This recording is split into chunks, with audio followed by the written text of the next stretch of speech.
بسم الله الرحمن الرحيم أولم ير الإنسان أنا خلقناه من نطفة فإذا هو خصيم مبين وضرب لنا مثلا ونسي خلقه قال من يحيي العظام وهي رميم. சூரா யாசீனுடைய 77வது வசனம், இன்னும் 78வது வசனம், 2 ஆயத்துக்கள். அவலம் யரல் இன்சானு அன்னா ஹலக்னாஹு மின் நுதுஃபத்தின் ஃபைதா ஹுவ ஹஸீமும் முபீன். இந்த ஆயத்து மனிதனுடைய படைப்பு எப்படி படைக்கப்பட்டது அது ஞாபகப்படுத்திக் கொள்ளாமல் மனிதன் வெளிப்படையான பகிரங்கமான விவாதத்திலே அவன் ஈடுபட்டு கொண்டிருக்கிறான்.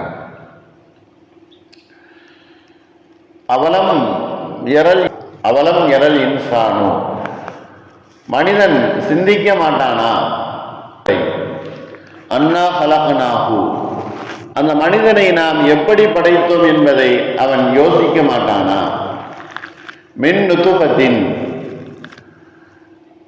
ஒரு சிறு ஒரு துளி இந்திரிய துளியிலிருந்து நாம் அவனை படைத்தோம்.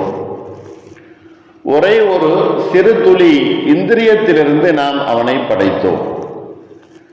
அப்படி படைத்த அந்த மனிதன் ஃபைதா ஹுவ ஹஸீமும் முபீன், அவன் பகிரங்கமாக தர்க்கம் புரியக்கூடியவனாக இருந்து கொண்டிருக்கிறான், விவாதிக்கிறான். நம்மிடத்துல அதிகப்படியாக அவன் விவாதம் செய்கிறான். நாம் அவனை எப்படி படைத்தோம் என்பதை அவன் சிந்திக்க வேண்டாமா? ஒரு சிறு அந்த நீர்த்துளியிலிருந்து நாம் அவனை படைத்தோம். ஆனால் அவனுமோ நம்மிடத்துல அவன் பகிரங்கமாக விவாதம் புரியக்கூடியவனாக இருக்கிறான். அது மட்டுமல்ல, அல்லாஹ் 78வது ஆயத்தில் அடுத்த வசனத்திலேயே ஒதரமலனா மசலன், நமக்கு உதாரணத்தை அவன் விவரித்து காட்டுகிறான். அல்லாஹ் சொல்லுகிறான், நாம் தான் அவனை ஒரு சிறு நீரிலிருந்து நாம் படைத்தோம். ஆனால் அவனுமோ நமக்கு விவரித்து காட்டுகிறான், தெளிவுபடுத்துகிறான். வனசிய ஹல்கஹு, தான் எப்படி படைத்தோம் என்பதை அவன் மறந்து விட்டான். வனசிய ஹல்கஹு, அவன் மறந்து விட்டான்.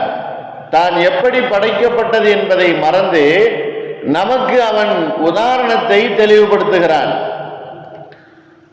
கால, இன்னும் சொல்லுகிறான், மை யுஹ்யில் இலாம வஹிய ரமீம், யார் இந்த எலும்பை உயிராக ஆக்குவது? இதுவுமோ மக்கி போய் மண்ணோடு மண்ணாக ஆகி போன சமயத்தில். வஹிய ரமீம், அந்த எலும்புமோ மண்ணோடு மண்ணாக மக்கி போய் அது பல துகள்களாக பல தூசிகளாக ஆகி போனதற்கு பின்னால் இந்த எலும்பை உயிராக்குபவன் யார் என்பதை அவன் நம்மிடத்திலேயே விவாதம் செய்கிறான். ஆனால் நாம் தான் அவனை ஒரு துளி அந்த நீரிலிருந்து நாம் படைத்தோம். அதை அவன் மறந்துவிட்டு நமக்கிடத்திலே அவன் விவாதம் செய்கிறான். இந்த எலும்பை கொண்டு யார் உயிராக ஆக்குவது என்பதாக அவன் நம்மிடத்திலே கேட்கிறான். இந்த ஆயத்தினுடைய சுருக்கமான கருத்து, மனிதன் தான் படைப்பை மறந்துட்டான். தான் யார் படைத்தது, தான் எப்படி இருந்தோம், தன்னுடைய படைப்பு எதிலிருந்து வந்தது, தன்னுடைய படைப்பினுடைய மூல நீர் எது, அதை மறந்து மனிதன் அல்லாஹ்விடத்தில் விவாதம் செய்கிறான். மரணத்திற்கு பின்னால், மனிதன் மௌத்துக்கு பின்னால் அடக்கம் செய்யப்பட்டு கபறுகளிலே எலும்புகள் மண்ணோடு மண்ணாகி மக்கி போனதற்கு பின்னால் எப்படி எழுப்ப முடியும், அப்படி எழுப்புபவன் யார் என்பதை நம்மிடத்தில் விவாதம் செய்கிறான். மனிதன் வாழ்வுதல் என்பதும் அவன் பிறக்குதல் என்பதும் அவனுடைய அபூர்வமான ஒரு ஆச்சரியமான நிலைதான். இதற்கு நிறைய முஃபஸ்ஸிர்கள் விளக்கம் தருகிறார்கள். முதலாக இந்த ஆயத்து இறங்கிய விஷயம், காரியம் என்ன, காரணம் என்ன என்பதை சொல்லுகிறார்கள். அல்லாமா இப்னு கஸீர் அவங்க சொல்லும் பொழுது, அல்லாஹ்வுடைய சாபத்திற்குரிய உபை இப்னு கலஃப் என்பவருடைய விஷயத்துல தான் இந்த ஆயத்து இறக்கப்பட்டது. அவன் என்ன செய்கிறான்? உபை இப்னு கலஃப் தனது கையில ஒரு மக்கி போன எலும்பை கொண்டு வருகிறான். நபிக்கு முன்னால கொண்டு வந்து அதை துகள்களாக, தூளாக ஆக்கி அதை கையிலே வைத்து காற்றிலே பறக்க விடுகிறான். பறக்க விட்டு கேட்கிறான், இந்த மக்கி போன எலும்பை அல்லாஹ் உயிராக்குவதை நீ நம்புகிறீரா என்பதாக கேட்கிறான்.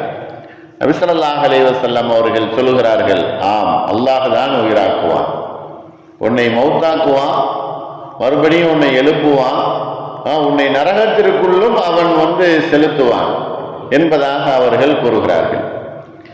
இந்த சமயத்துல தான் இந்த சூரா யாசினுடைய இந்த 77வது வசனத்திலிருந்து இறக்கப்படுகிறது என்பதாக சில முஃபஸ்ஸிர்கள் சொல்கிறார்கள். இன்னும் சில பேர் சொல்றாங்க, ஆஸ் இப்னு வாயில் அவர்களுடைய விஷயத்துல, அந்த மனிதருடைய விஷயத்துல தான் இறக்கப்பட்டது. அவரும் இப்படித்தான் செய்தார். நபியிடத்துல ஒரு எலும்பை அதை தூளாக ஆக்கி, இந்த தூளாகி போன, தூசியாக ஆகி போன இந்த தூசி காற்றிலே பறக்கக்கூடிய இந்த எலும்பை உனது இறைவன் ரப்பு உயிராக்குவானா என்பதாக கேட்கும் பொழுது, ஆம், உன்னையும் உனது உயிரையும் அல்லாஹ் பிடிந்து கொள்வான், மறுபடியும் கபரிலிருந்து உனக்கு உயிர் கொடுத்து எழுப்புவான்.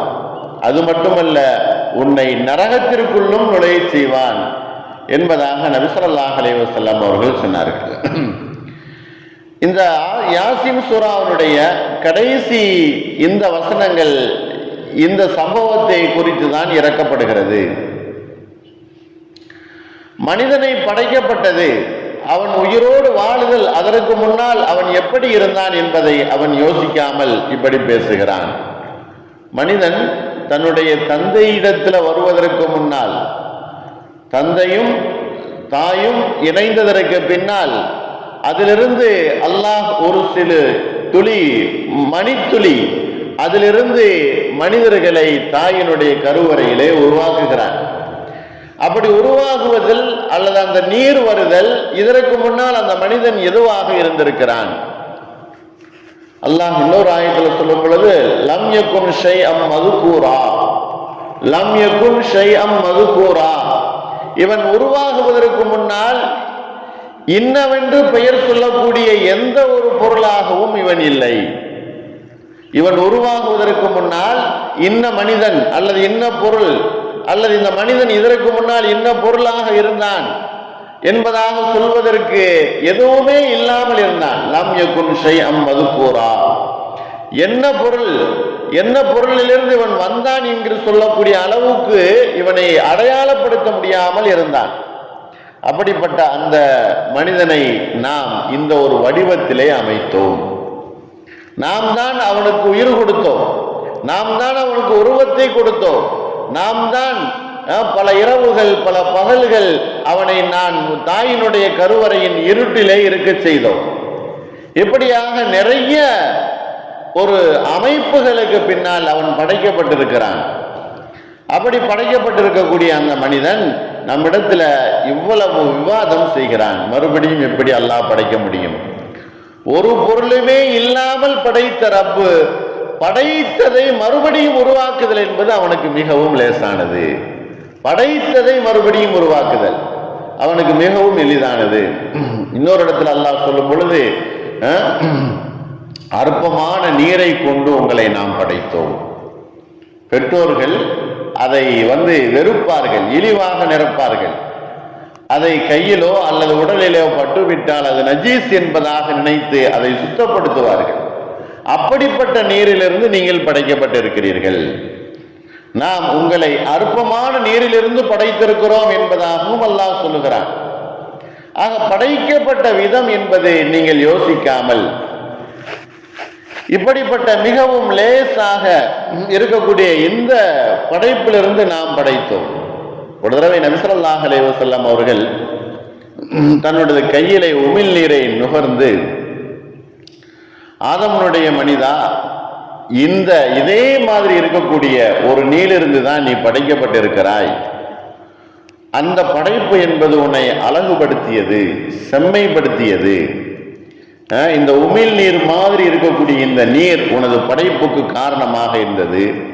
ஆனால் உன்னை படைத்ததற்கு பின்னால் அல்லாஹ் உன்னை எவ்வளவு அழகுபடுத்தி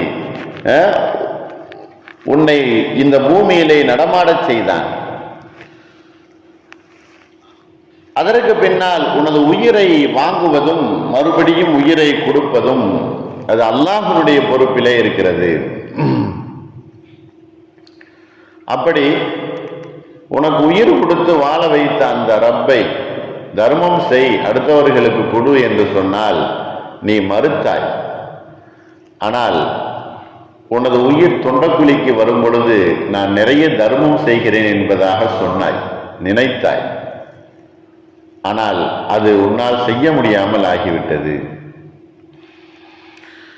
இப்படியாக அல்லாஹ் தனது திருமறையிலே அல்லாஹ் சொல்லுகிறான், அவலம் யரவ்,